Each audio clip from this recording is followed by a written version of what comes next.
నమస్తే, welcome to our channel. నేను మీ సిరి. నిన్న జరిగిన సభలో లోకేష్ గారు మోదీ గారితోనైతే కొన్ని కీలక అంశాలు మాట్లాడారని తెలుస్తుంది. సో ఇంతకీ ఆ కీలక అంశాలు ఏంటి? సో ఈ అంశాన్ని మనకి వివరించడానికి మనతో పాటు ఉన్నారు ప్రముఖ రాజకీయ విశ్లేషకులు అంకమరావు గారు. నమస్కారం సార్. సో ఇప్పుడు చూస్తుంటే లోకేష్ గారు మోదీ గారితో కొన్ని కీలక అంశాలు అంటే రాష్ట్రానికి సంబంధించి కొన్ని కీలక అంశాలు మాట్లాడారు అని చెప్పేసి అయితే మనకి వార్తలు వస్తున్నాయి. ఏం మాట్లాడుంటారు అసలు? నాకు తెలిసి ఏం మాట్లాడలాడ, అందుట్లో ఎలాంటి అనుమానమే లేదు. ఆయన రహస్యంగా కూర్చోలేదు, 10 నిమిషాలు ఏకాంతంగా కూర్చోలేదు. మరి ఆయన ఎక్కడ మాట్లాడాడు? సభా వేదిక మీద ఏం మాట్లాడతాడు? అంటే ఇలా ఉంది పరిస్థితి అని కూడా మాట్లాడారు. అంటే ఇప్పుడు రాష్ట్రంలో ఎన్నికలు సజావుగా జరగటానికి ఏం జరగాలని చెప్పుండొచ్చు.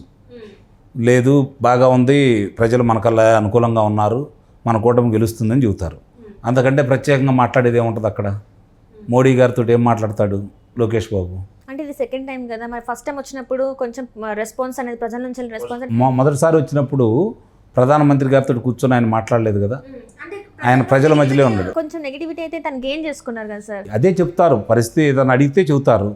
ప్రధానమంత్రి గారి దగ్గరికి వెళ్ళి అయ్యా నువ్వు పోయినసారి మాట్లాడలేదు కదా, బాగా మాట్లాడానని చెప్పే అంత చనువు వీళ్ళ దగ్గర ఉంటుందని నేనైతే అనుకోవట్లేదు. ఓకే, కానీ అంత ధైర్యంగా చెప్పే అవకాశం కూడా మోడీ గారు ఇస్తారని అయితే నేను భావించట్లేదు.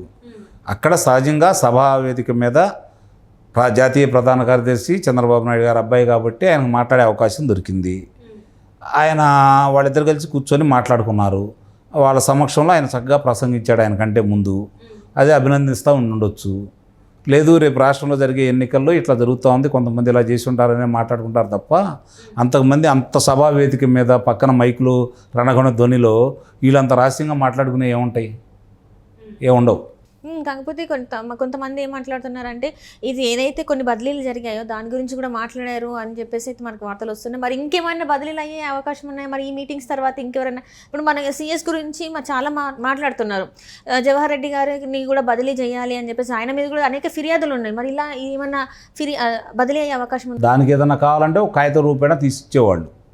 ఎందుకంటే మర్చిపోతూ ఉంటారు కదా, ఏదైనా చెప్తే కొంతమంది మర్చిపోతూ ఉంటారు కదా. అందుకోసమని కాగితం మీద ఎవరెవరు ఏం చేయాలి అని చెప్పని వివరాలతో కూడిన పత్రాలు ఇస్తారు. అదైతే ఇవ్వలేదు కాబట్టి ఆ అంశం వచ్చిందని అయితే నేను అనుకోను. ఇప్పుడు అమిత్ షా గారు వచ్చారు, కొంచెం పరుష పదజాలాన్ని వాడారు, విమర్శించారు ముఖ్యమంత్రి గారిని. ఇక్కడ చాలా దోపిడీలు జరుగుతున్నాయి, మేమంతా చూస్తూనే ఉన్నాం. చంద్రబాబు నాయుడు గారు తిరిగి ముఖ్యమంత్రి కాబోతున్నారు, మోడీ ప్రధానమంత్రి గారు కాబోతున్నారు, కాబట్టి వచ్చిన తర్వాత ఇవన్నీ బయటికి తీస్తామని చెప్పని మాట్లాడారు. మాట్లాడిన తర్వాత ఎక్కువ సమయం గడవకుండానే డీజీపీ గారిని బదిలీ చేశారు. మరి ఇప్పుడు వచ్చి ఈయన వెళ్ళారు కదా, ఏం జరిగింది? ఏమి జరగల. అంటే ఈయన యాక్షన్స్ తీసుకోలేదంటారా? అంతే కదా, అనుమానం ఏముంది దాంట్లో? మనం అమిత్ షా గారు వచ్చినప్పుడు వెంటనే ఒక 4-5 గంటల్లోనే అంతా జరిగిపోయింది కదా. అంటే నేను అనేది ఆయన వచ్చారు, మాట్లాడారు, చర్యలు జరిగినాయి. ఇప్పుడు ఎవరుంది పెద్ద తలకాయి? మోదీ గారు, సిఎస్ గారు. ఆయన తొలగించాలని అందరూ కోరుకుంటున్నారు, కానీ ఇంకా తొలగించట్లేదు కదా. ఆయనే నిబంధనలకు విరుద్ధంగా, చాలా స్పష్టంగా నిబంధనలకు విరుద్ధంగా కేంద్ర ఎన్నికల సంఘానికి ఇచ్చిన విధి విధానాలని పక్కకెళ్ళేసి ఆయన ఈరోజు ఎప్పుడో వరదలు వచ్చినటువంటి దానికి ఈరోజు డబ్బులు చెల్లించమని అవన్నీ ఈరోజు ఇస్తున్నాడు కదా, ఫీజు రీయింబర్స్మెంట్కి సంబంధించి. మరి ఆయన దానికి వ్యతిరేకంగా ప్రవర్తిస్తున్నట్టే కదా, జగన్మోహన్ రెడ్డి గారికి అనుకూలంగా ప్రవర్తిస్తున్నట్టే కదా. అదే బ్రేక్ వేసింది. మళ్ళీ అలాంటి వ్యక్తి మీద చర్యలు తీసుకోవాలి కదా, చర్యలు తీసుకోవట్లేదు కదా. సహజంగానే ఏమన్నా చెప్తే చెప్పుండొచ్చు ఇలా జరుగుతున్నాయి అని చెప్పని, కానీ దానివల్ల ఫలితం అయితే ఏం కనపట్టలేదు కదా. చెమిటాడు ముందు శంఖ ముదినట్టే ఉంది కదా.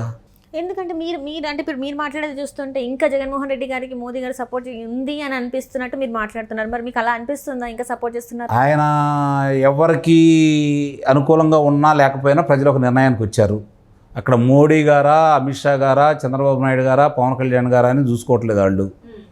రాష్ట్రానికి అన్యాయం చేసింది జగన్మోహన్ రెడ్డి గారు, దానికి వ్యతిరేకంగా గతంలో మంచి పనులు చేసింది చంద్రబాబు నాయుడు గారు. కాబట్టి జగన్మోహన్ రెడ్డి గారిని, చంద్రబాబు నాయుడు గారిని చూసుకుంటున్నారు. చంద్రబాబు నాయుడు గారిని గెలిపించాలనుకుంటున్నారు. చంద్రబాబు నాయుడు గారిని గెలిపిస్తే మనం గెలుస్తామని చెప్పి ప్రజలు భావిస్తున్నారు. కాబట్టి చంద్రబాబు నాయుడు గారిని గెలిపించాలంటే చంద్రబాబు నాయుడు గారితో పాటు వస్తున్న కూటమికి కూడా వాళ్ళు స్వాగతిస్తున్నారు. అందుట్లో వాళ్ళకి మంచి చేసినా చెడు చేసినా ఆ కూటమికి మద్దతు తెలుపుతున్నారు. ఎందుకంటే బలం పెంచుకోవాలి కాబట్టి. అవతల వాళ్ళకి ఇప్పుడు కాదని ఇప్పుడు భారతీయ జనతా పార్టీ మీద వ్యతిరేకంగా ఉండి వైఎస్ఆర్సీపీ పార్టీకి అయితే ఓట్లు వేయరు కదా, అంటే వీళ్ళకి అయిపోతే వాళ్ళని గెలిపించినట్టే కదా. ఆ ఆలోచన ప్రజలకైతే లేదు.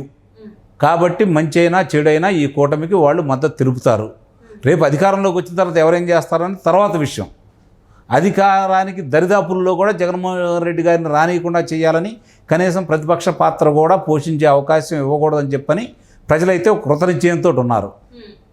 కాబట్టి ఈ రాష్ట్రానికి మేలు చేసే చంద్రబాబు నాయుడు గారికి ఎవరు కలిసి వచ్చినా కూడా వాళ్ళని వీళ్ళు కూడా స్వాగతిస్తారు. కాబట్టి ఆయన ఏమి చేసినా ఏమి చేయకపోయినా దాని ప్రభావం మాత్రం ప్రజల మీద ఉండదని అయితే నేను భావిస్తున్నాను.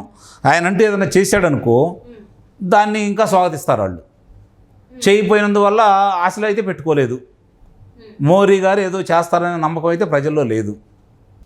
నమ్మట్లేదంటారా? మరి నమ్మట్లేదు. గతంలో అనుభవాలు చూసిన తర్వాత నమ్మట్లేదు. అంటే ఈ గత 5 సంవత్సరాలు ఎలాంటి సాయం చేయాలి అంటే ఇప్పుడు చెప్తున్నారు కదా సార్, పోలవరం ప్రాజెక్ట్కి నిధులు ఇస్తాం అవి గతంలో కూడా చెప్పారుగా. ఇప్పుడు వాళ్ళు ఏం పట్టించుకోవట్లేదు. రాష్ట్రం బాగుండాలంటే చంద్రబాబు నాయుడు గారు అధికారంలో రావాలి, ముఖ్యమంత్రి కావాలి. ఆయన సహకారం ఇచ్చాలంటే బలం కూడా ఉండాలి. కాబట్టి వీళ్ళని కూడా గెలిపించుకోవాలి. ఇక్కడ మోడీ గారి మీద కోపం లేదు, అలాగే ప్రేమ లేదు. భారతీయ జనతా పార్టీ మీద కోపం లేదు, ప్రేమ లేదు ఇవాళ ఉన్న పరిస్థితుల్లో. అవన్నీ దిగమింగున్నారు. కానీ ఆల్రెడీ జగన్మోహన్ రెడ్డి గారికి నిధులు ఇచ్చాము మేము పోలవరం ప్రాజెక్ట్ కంప్లీట్ చేయడానికి అని చెప్పేసి అంటున్నారు. ఇప్పుడు 2 సంవత్సరాలలో మేము పూర్తి చేసి కూడా ఇస్తామని చెప్పేసి మరి అంటున్నారు. ఇది ప్రజలు నమ్మరంటారా? ప్రజలు ఏమీ పట్టించుకోవట్లేదు. ముందుగా ఈయన తొలగించాలి, వచ్చిన తర్వాత చూస్తారు. ఇలా హామీలు పరిగణలో తీసుకొని దానికోసం గెలిపిస్తారు, వాళ్ళకి ఓట్లు వేస్తారనే భావన మర్చిపోండి మీరు. ప్రజలు ఇప్పుడు ఒకటే కోరుకుంటున్నారు, జగన్మోహన్ రెడ్డి గారినే ముందుగా అధికారంలోంచి దించాలి, వీళ్ళ అధికారంలో నిలబెట్టాలా, చంద్రబాబు నాయుడు గారు ముఖ్యమంత్రి కావాలి, మన సమస్యలకు పరిష్కారం దొరుకుతాయని వాళ్ళు భావిస్తున్నారు. అది ఒక్కటే చూసుకుంటున్నారు, ఇంకేం చూసుకోవట్లేదు. ఏం ఆలోచించరు కూడా, ఆలోచించే అవకాశం కూడా వాళ్ళకి లేదు.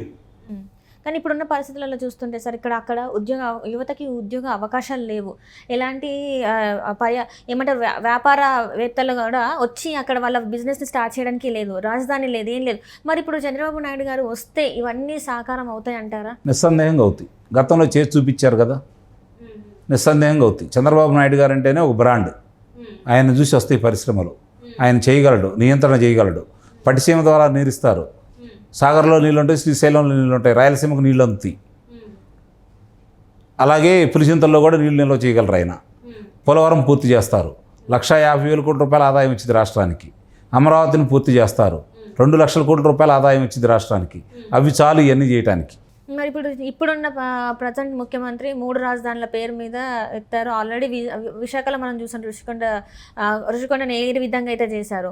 మరి ఇప్పుడు నెక్స్ట్ ఇప్పుడు ఓన్లీ అమరావతి అయినా ఇంకా మరి వీళ్ళు ఈ ముఖ్యమంత్రి అన్నట్టు 2 కూడా రాజధాని లాగా చూస్తారంటారు? ఇప్పుడు మళ్ళీ జగన్మోహన్ రెడ్డి గారు వచ్చారనుకోండి, ప్రతి ఊరు ఇడుపులపై చేస్తాడు, ప్రతి ఊరు బెంగళూరు ప్యాలెస్ చేస్తాడు, ప్రతి ఊరు లోటస్ పాండ్ చేస్తాడు, ప్రతి ఊరు ఋషికొండ మీద కట్టింది చేస్తాడు. ఇంకేం కావాలి జనాలకి? ప్రశాంతంగా ఉండొచ్చు కదా.